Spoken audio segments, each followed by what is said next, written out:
Tujuan Apa tadi. yang ditanya? Tujuan yang tadi ya, FDG tujuan yang tadi apa? Pak, bisa dijelaskan Pak terkait kegiatan hari ini Pak? Fokus grup diskusi tadi Pak, tujuannya Pak. Fokus group discussion tentang TAT. TAT itu tim asesmen terpadu nasional.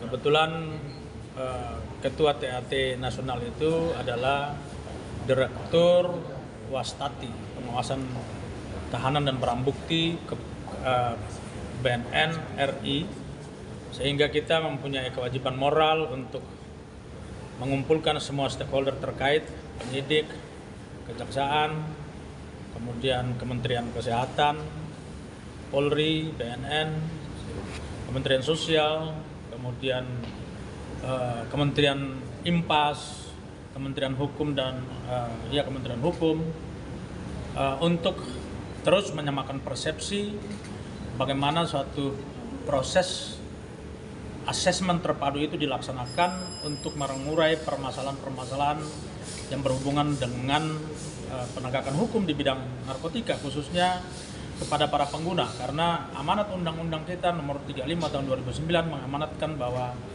para pengguna itu harus melaksanakan atau direhabilitasi.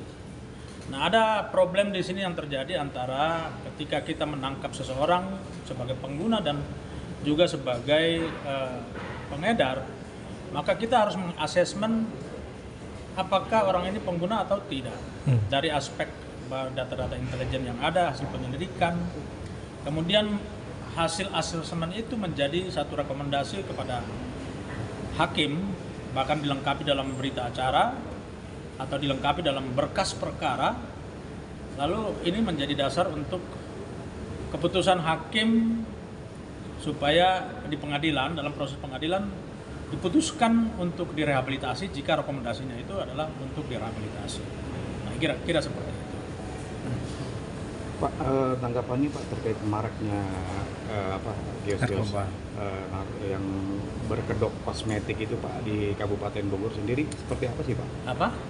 Kayak semacam kios-kios yang menjual kayak semacam narkoba, Obat keras di golongan narkoba itu Pak. Ya, kita melihat dulu yang dijual apa.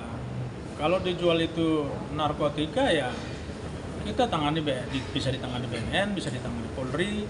Tapi jika itu adalah bersifat obat-obat terlarang, itu kita jerat dengan Undang-Undang Kesehatan, dan itu bukan kewenangan BNN, itu kewenangan Polri dan Badan POM.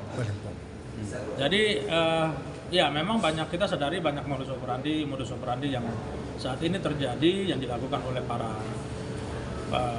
pengedar narkoba ini, karena mereka mencoba untuk menyiasati atau mengelak dari apa yang operasi-operasi yang dilakukan oleh penegak hukum, sehingga mereka terus mempelajari modus operandi, kemudian mencari mengembangkannya untuk